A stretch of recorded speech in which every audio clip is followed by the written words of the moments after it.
trabajo, ¿apareció la inteligencia artificial o todavía no? En lo que es meteorología, Sí. todavía no del todo. Ajá. Sí para la parte comunicacional, sobre Ajá. todo para el armado Sí. de los textos, Ah. pero en lo que es el pronóstico en sí mismo, más computación cuántica. Muy bien. Sí, cuántica, ¿no? Cuántica, Ahí sí. está. Bueno, a ver, ¿por qué le hago esta pregunta a Carlos? Porque el tema inteligencia artificial, como todo cambio, siempre aparece el detractor. Decir, no, ahora vas a ver, aparece la inteligencia artificial, van a aparecer conductores que van a ser robots. Hay que van a avatar ser- de Serenelli, bien. ¿o no? ¿Cómo? Avatar. Sí. Sí. Los multiplico en distintos países, en todos otros idiomas. Sí, cómo no. Pero, a ver, hay que entender primero, meterse. Hoy en el Berlinés, aquí en La Nación, les recomiendo vayan al suplemento porque se explica por quienes saben. Es decir, ¿qué es esto? Porque aparecen aplicaciones, el mundo universitario ya está trabajando. Decir, bueno, atención porque aparecen aplicaciones donde vos tenés respuesta a todo, pero si hay respuesta a todo tenés que mejorar las preguntas y rápidamente ir ayornando. Por eso vamos a hablar sobre el tema con Sebastián Seria, justamente hablando del Berlinés. Ahí tiene hoy un trabajo bien interesante. Es matemático y presidente de Fundar. Hola Sebastián, buen día. Hola Eduardo, ¿qué tal? Buen día, ¿cómo estás? Bien, muy bien. Gracias por atenderme, Sebastián. No, gracias a ustedes por Bueno, la revolución industrial siempre estuvo la oposición y no, nos va la amenaza, etcétera, pero llevó tiempo. Ese cambio, esa revolución llevó un tiempo. La revolución tecnológica y todo lo que esto es mucho más dinámico y a veces no nos da tiempo a entender y a recuperar y a ver por dónde vamos, ¿no, Sebastián? Sí, es así, sobre todo cuando se habla de inteligencia artificial, Claro. se habla de crecimiento exponencial de los descubrimientos, entonces la velocidad se puede acelerar rápidamente. Claro. Bueno, contame hoy por hoy en qué situación se encuentra la humanidad en cuanto a este fenómeno. Bueno, quizás por ahí conviene empezar un poco por el principio, Bueno. ¿no? Alan Turing en 1950 es un gran matemático, se hizo famoso por haber podido descifrar la máquina Enigma, que es la que usaban los nazis para enviar mensajes. Inventó lo que se llama el test de Turing. Y el test de Turing te dice, básicamente la idea es tratar de ver si una computadora puede imitar a un humano. Y el test de Turing dice básicamente que tenés un humano en un cuarto, tenés una computadora en otro cuarto, no sabés en qué cuarto está cada uno, Sí. y afuera tenés un interlocutor que solo se comunica con teclado. Entonces la idea del test de Turing es que cuando vos no podés distinguir entre el humano y la computadora, quiere decir que la computadora pasa el test de Turing, es decir, que de alguna manera te engaña o ha generado algún tipo de inteligencia artificial. Cuando Turing diseñó este test en 1950, se pensaba que esto era totalmente ciencia ficción, que nunca se iba a poder necesariamente diseñar una computadora que pasara ese tipo de test. Hoy en día existen programas de inteligencia artificial o de lo que nosotros llamamos inteligencia artificial, como ChatGPT, que es capaz de pasar este test para muchas de las preguntas que uno les puede hacer. Entonces, eso es un poco en donde estamos hoy parados. Bueno, Lo y que pasa donde, es que tenés que comenzar a trabajar, por eso vos hablás de esta realidad y este conocimiento portátil del futuro presente, donde ya las universidades comenzaron a trabajar con sus docentes, decir, bueno, ¿qué hacemos con el alumno que comenzó a utilizar esta tecnología? Y tenemos que, en forma conjunta, llevar adelante. Te prepara tesis, te prepara lo que vos quieras, por ejemplo. sí, hay dos reacciones, ¿no? Una son las universidades que decidieron prohibirlo completamente, que es difícil prohibir un error, porque el acceso claro. a la tecnología está en todos lados. Y la otra es los que empezaron a decir, bueno, hay alguna manera de trabajar con esto. De alguna manera, como recordarás, cuando hacíamos matemática, al principio las calculadoras estaban prohibidas Sí, y la después te dejaban usar científica, la calculadora. no, la científica, no. Claro, no, exactamente. Y con eso puedes resolver muchos problemas. Claro. Entonces, hoy estamos en un momento donde la inteligencia artificial, a través de este tipo de herramientas, te permite hacer ese tipo de cosas que en principio podrían pasar por un humano, con lo cual uno no necesariamente está utilizando su propia inteligencia para escribir ensayos o para resolver preguntas en un examen. Entonces la gran pregunta es cómo usamos esta herramienta para ayudar a aprender en lugar de sustituir cosas que hoy se hacen. ¿Cómo trabaja? ¿Siempre estamos hablando en base a algoritmos permanentemente? ¿Tiene básicamente que ver con eso? Sí, esto es un gran algoritmo que utiliza muchos datos, es decir, que aprende con datos, entre comillas, aprende sobre todos los datos de toda la Internet, donde de alguna manera el algoritmo calibra las respuestas a través de ese aprendizaje que hace, ¿no? Es decir, utiliza datos, genera respuestas, las respuestas están bien o mal, y va aprendiendo a través de esas respuestas a recalibrar los algoritmos para poder generar respuestas que sean correctas. Claro, claro, claro. Eso es a grandísima escala. Vos sabés, Sebastián, anoche comiendo con un grupo de amigos, uno de ellos dice, mirá, a mí me llama la atención, porque el tema surge de, bueno, la aplicación, ¿cuál es la aplicación? Bajala, tal. Pero uno me llamó la atención y nos causó gracia a todos. Dice, yo voy aprendiendo, pero mi padre, que tiene 84 años, ya tiene la aplicación. Dice, yo quiero saber. Tiene todo el tiempo del mundo y se puso a trabajar. O sea que esto no distingue edad, pero sí, aquel que es curioso, bienvenido. No, y a ese punto va el artículo. Ajá. Es decir, la idea un poco es decir, ¿podemos utilizar este tipo de herramientas para saltar etapas en la educación? Es decir, puede ser que, como vos decías, tu padre o tu abuelo, quien sea a los 80 años, pueda de repente, entre comillas, aprender o utilizando esa herramienta, aprender cosas mucho más rápido y por lo menos por ahí quizás engañarte a vos, que sos un experto en algún tema, Claro. porque junto con la herramienta puede parecer un experto. Sí. Eso es a lo que va el artículo. ¿Qué pasa con el sentimiento, con lo emocional? Porque ahora se empieza a cuestionar, ¿viste? Nosotros, el ser humano, es especialista. Bueno, a ver si las emociones las maneja.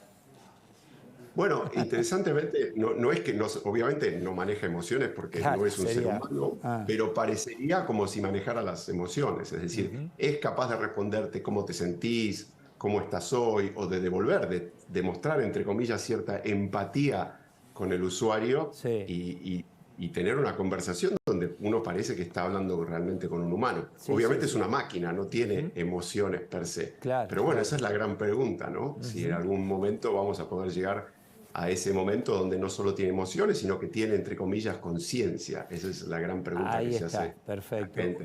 Una vez que ya está, ¿el ser humano sigue trabajando en esto? O sea, ¿necesitar de la tarea, de la ciencia, para seguir perfeccionando? ¿O ya el algoritmo se va autoperfeccionando?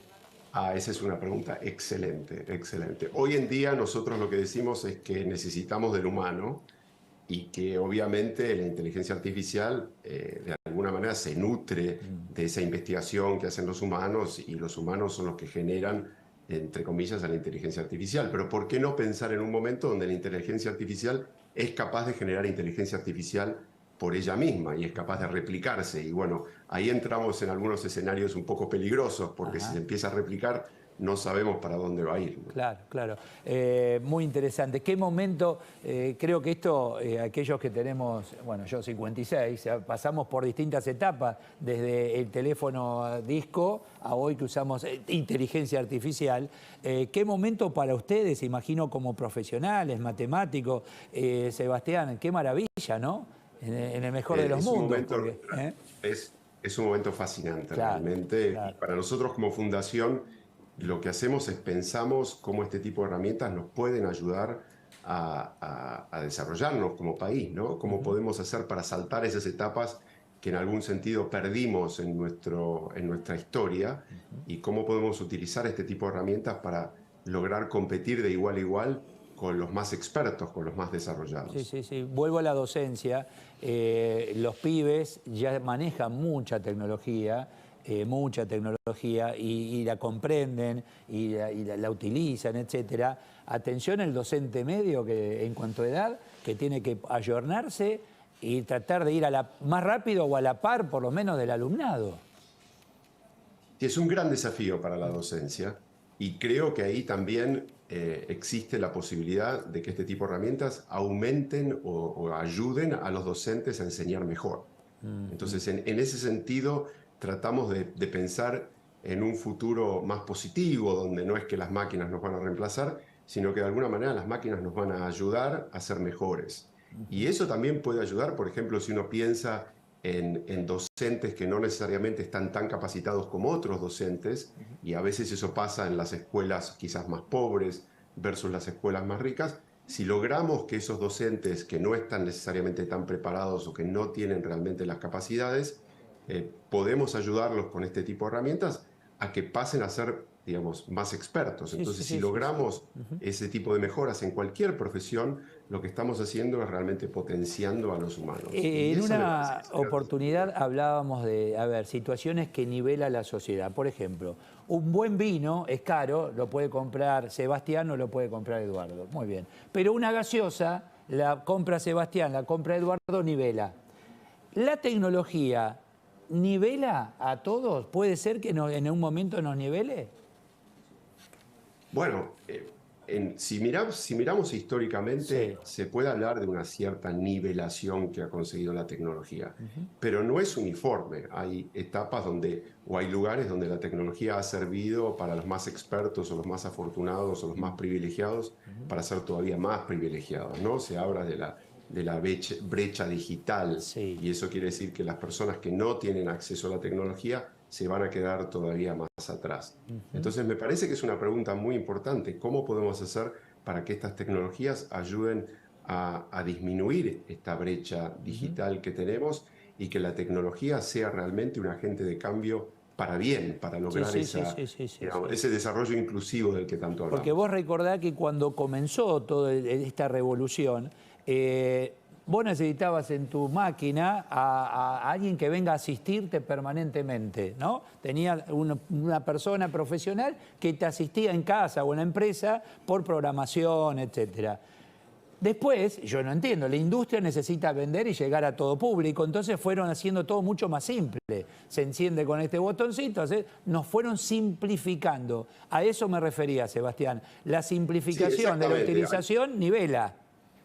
Hay dos temas, Eduardo. Ah, Uno es el que vos mencionás, que me parece excelente, es decir, las computadoras de hoy son mucho más a prueba de tontos, entre comillas. Uno puede hacer lo que quiera con la computadora sin necesariamente ser un experto. Pero claro. hay otra cosa también fundamental, que es que cuando vos hablas de las computadoras, sobre todo cuando hablas hace muchos años, costaban realmente muchísimo dinero comprar una Exacto. computadora, Sí, tenerla en la sí. casa con las capacidades. Hoy en día, si pensamos en los teléfonos celulares, están casi en manos de todos, y esos teléfonos celulares tienen un poder computacional que es mucho mayor de las computadoras de las que hablábamos antes. Claro, exacto. Entonces, ese acceso a la tecnología, si lo podemos usar para bien, nosotros creemos que puede ser súper poderoso. En relación a cómo está funcionando el mundo con este tema, inteligencia artificial, tecnología, ¿dónde está ubicada la Argentina? ¿Dónde estamos? ¿Muy Bueno, lejos? La Argentina tiene gran capacidad, bueno, o sea, si hablamos de las ciencias de conocimiento, de la informática, del software, como vos sabés, a partir de la aprobación de la ley de software en los años 2000, la Argentina ha pegado un salto increíble en el mundo, y empresas argentinas están, digamos, en la vanguardia de las tecnologías. Se puede hablar de Mercado Libre, se puede hablar de Globant, que son empresas públicas, pero muchas empresas mucho más chiquititas hoy brindan servicios en este tipo de herramientas a los lugares más avanzados del mundo. Desde el punto de vista de la universidad, a la que estoy muy ligado, yo me estudié en la Facultad de Ciencias Exactas y Naturales, tenemos una carrera de computación, ahora tenemos una carrera de ciencia de datos, que es una de las carreras más populares de la UBA. Te diría que también que la Argentina está en esa vanguardia del desarrollo. Obviamente, cuando hablamos de ChatGPT o de Google, no podemos necesariamente competir con las grandes tecnológicas del mundo que destinan billones y billones de dólares a este tipo de desarrollo. Vos Claro, pensás que OpenAI, que es la que desarrolló ChatGPT, su última ronda de financiamiento fueron 10 billones de dólares. claro, Entonces claro. es difícil pensar realmente en competir a ese nivel, pero creo que la Argentina tiene muy poco que envidiar a muchos lugares del mundo, gracias a que de alguna manera se juntó una política de Estado con el talento argentino, con las ganas de innovar, con el emprendedurismo, para desarrollar este tipo de herramientas que hoy pueden competir en cualquier Bueno, lugar del a mundo. ver, en estos días vos como matemático, orgulloso porque ahí está, el mundo nos Orgulloso de observa, ¿no? Caffarelli, ¿cómo no? ¿Eh? ¿Cómo uno no va a estar orgulloso? Claro.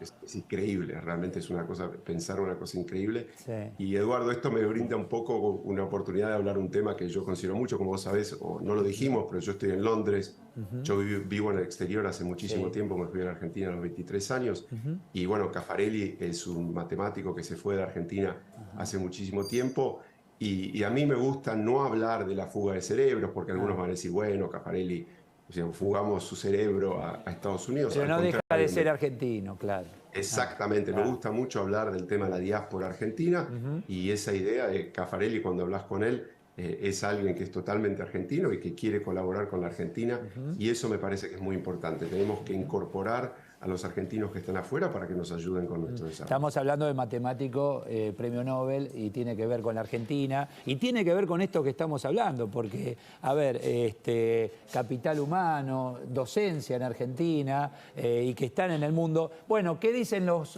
nuevas generaciones hoy, Sebastián? El mundo no tiene fronteras, y acá está el ejemplo. Sí, es así. O sea, yo veo a mi hijo, por ejemplo, que Sí. tiene 16 años, Sí. cómo usa ChatGPT o lo que hacen los jóvenes, cómo utilizan la tecnología. Claramente hay un gran salto que significa de haber nacido con esa tecnología en algún sentido, ¿no? Y están todos un poco pegados al teléfono, pero la idea es, en lugar de pasar tanto tiempo mirando TikTok o Instagram, que me parece bueno, pero Sí. no necesariamente uno tiene que hacer en exceso, que empiecen a utilizar este tipo de herramientas para educarse, para ayudarlos con su formación y de alguna manera para también saltar etapas.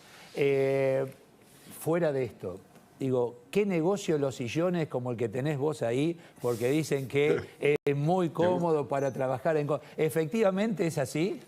Digo, ¿es un gran negocio detrás de todo esto que es la tecnología, la computadora, el trabajo remoto? Aparecieron los micrófonos, los auriculares, el sillón, que vale como la butaca de un auto, un Porsche. No de... Bueno, te digo Sí. para un detalle, un chisme. Este en particular, que es una silla Sí. de gamer, no es de las buenas, Ajá. o sea, no es de las caras, entre comillas. Sí.